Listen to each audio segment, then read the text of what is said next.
The Proclamation of the Holy Gospel according to Luke. Someone in the crowd said to Jesus, "Teacher, tell my brother to share the inheritance with me." He replied to him, "Friend, who appointed me as your judge and arbitrator?" Then he said to the crowd, "Take care to guard against all greed, for though one may be rich, one's life does not consist of possessions." Then he told them a parable. There was a rich man whose land produced a bountiful harvest. He asked himself, "What shall I do? For I do not have space to store my harvest." And he said, "This is what I shall do. I shall tear down my barns and build larger ones. There I shall store all my grain and other goods, and I shall say to myself, 'Now as for you, you have so many good things stored up for many years. Rest, eat, drink, be merry.' But God said to him, 'You fool! This night your life will be demanded of you, and the things you have prepared, to whom will they belong? Thus will it be for all who store up treasure for themselves, but are not rich in what matters to God." The Gospel of the Lord. Our Gospel passage for this Sunday comes from St. Luke. We have been reflecting on this fundamental question: what is your real work? And what riches are you able to generate from your work? Through the book of Ecclesiastes in the first reading, and through the insights of St. Paul in the second reading in his letter to the Colossians, we have been guided to ask this fundamental question: what type of work am I really focusing in? And am I enjoying the fruits of my real work? Work is about generating wealth. But what is your wealth? And that depends on what your work is. Now, in the Gospel, we find Jesus being asked by someone to be an arbiter. This person says, "Teacher, tell my brother to give me my share of our inheritance." Inheritance, again, worldly wealth. And we know that brothers and sisters often fight each other over inheritance, over jewelry, over land, over houses.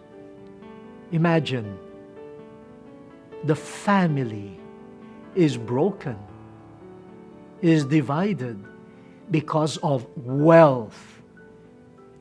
And this person approaches Jesus to be the arbiter, the mediator. But Jesus says, "Friend, who has set me up as your judge or arbiter?" And instead of playing that role of meddling into the division of property, the division of an inheritance, Jesus says, in a surprising way, avoid greed in all its forms.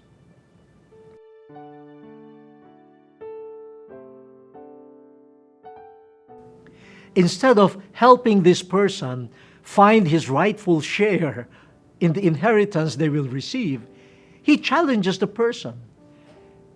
Why are you so interested in what you will get?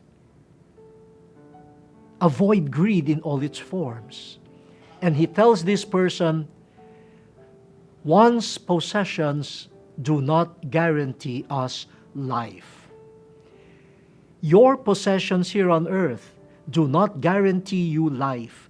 Life in two senses. First, a prolongation of your biological life. Oh, we know, even people who are wealthy, who have money to spare, when you reach a certain point, what we call the end of life, even your wealth cannot buy such an extension of life. Maybe a few, days or weeks extension of biological life due to the medicines or the procedures that you are able to pay.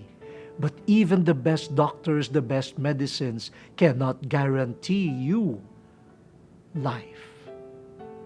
At death, rich or poor are equal.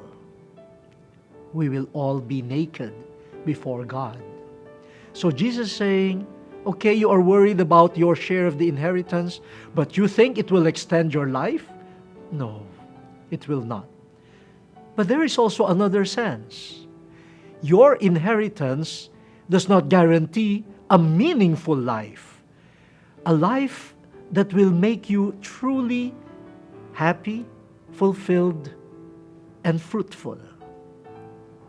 And to drive this point, especially the second point, to the person, Jesus gives a parable about a rich man who apparently has become rich because of industry, because of diligence in work. And so his earthly work has led him to, an accumulation of possessions and riches. But look at the concern of this person. He had accumulated so much, his harvest bins have now been rendered small compared to what he wanted to keep. And his solution was this: oh, I have so much harvest. Look, I will construct larger harvest bins to store what I have accumulated. Okay, some people will say, well, that's a logical solution to a problem. And I see this happening in many of our homes. You used to have only one pair of shoes. Now you have 5. And instead of giving away the 2 or 3 that you're not using, what do? You buy a new shoe rack in order to have a place for your shoes. No, some people, you have accumulated a lot of clothing, and instead of giving away some of those that you're not using anymore, what do? You buy a new cabinet to store your old clothes. Now, so this story happens every day. Some of you probably will buy a new house, and because your new house has a garage for 2 cars, and you have only 1 car, you'll say, oh, poor space, unused, let us buy another car. Okay? Now, so this form of thinking happens even in our time. And Jesus says, okay, this is one way of thinking. One way of thinking how to deal with my accumulated wealth. And this guarantees for the person in the parable life. It says, now I can rest and my life is secure. Maybe I won't have to work that hard. I have enough to sustain me for the rest of my years. So what will I do? I will just eat, drink, and be merry. I can relax. My life is now guaranteed by the wealth that I have accumulated. But then in the parable, God says, oh, you fool, tonight you will die.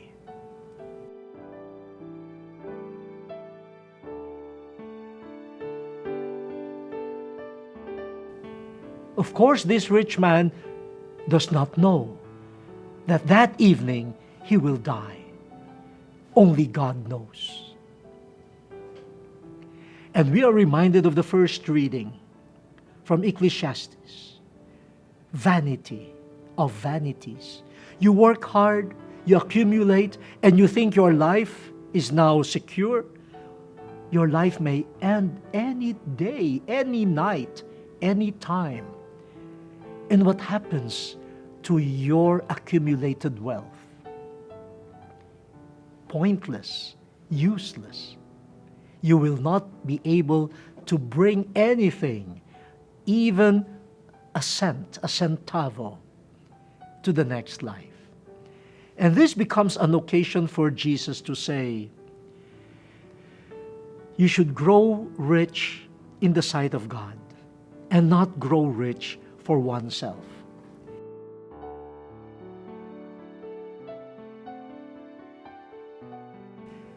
This is the same message of the second reading from St. Paul. Are we becoming rich in the sight of God? Are we accumulating wealth? That is wealth in the heavenly realm. Love of God, love of neighbor. This makes life really meaningful.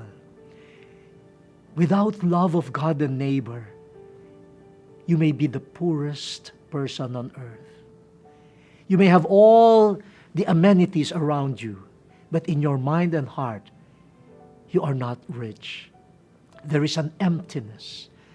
There is a poverty that some materially poor people may not experience because they are filled with love. This lesson is not new. We have heard this a number of times, but it is worth hearing again.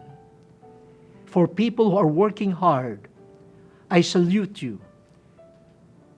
But please do not forget that there is your work and there is real work.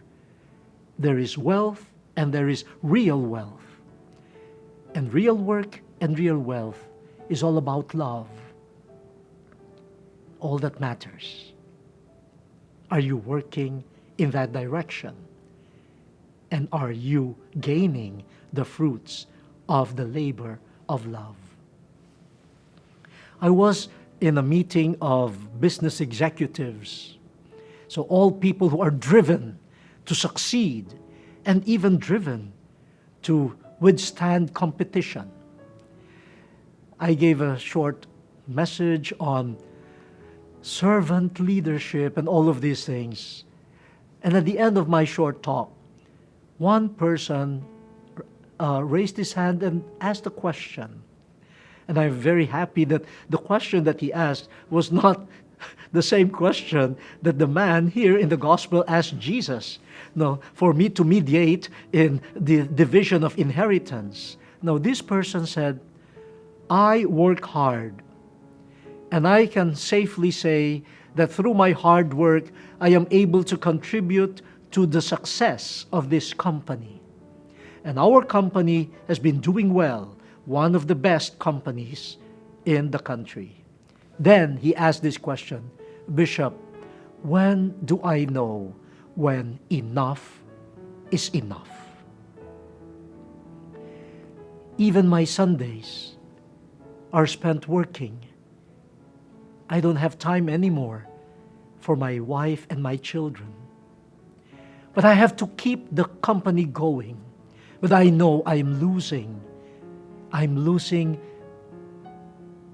in the most important work that I should be doing.